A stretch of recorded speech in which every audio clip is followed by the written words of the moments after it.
Anh đã khóc, khóc vì em, anh khóc rất nhiều. Anh đã khóc, khóc tiến đưa duyên ta với người. Em xa rồi, về đâu em ơi, em đi rồi, mình anh lẻ loi, giọt nước mắt không khóc vì ai bao giờ.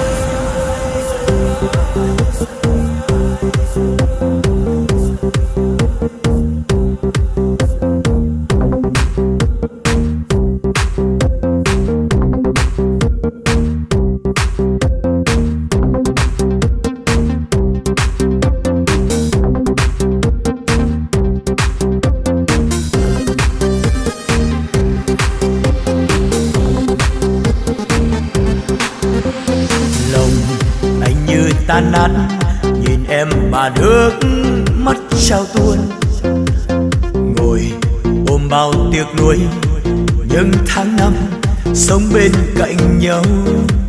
Sao em xa rời anh, tại sao người đến rồi em lại đi?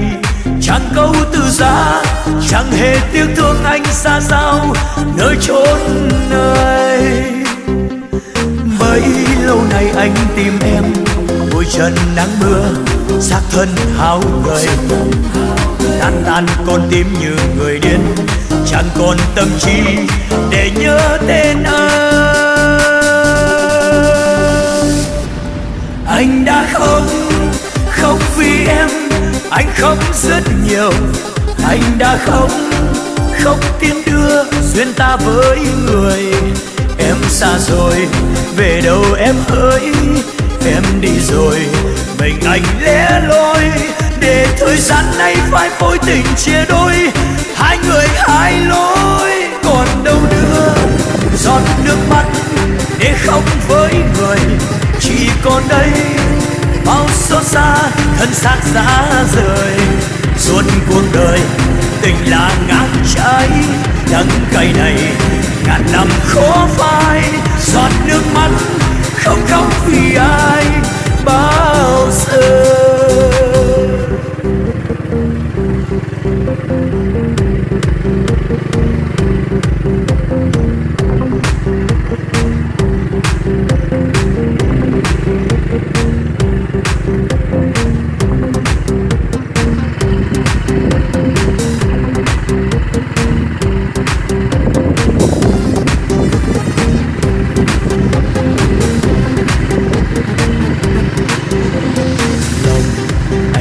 Tan nát nhìn em mà nước mắt trao tuôn, ngồi ôm bao tiếc nuối những tháng năm sống bên cạnh nhau.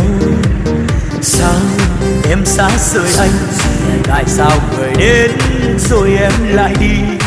Chẳng câu từ giá, chẳng hề tiếc thương anh xa sao nơi chốn này.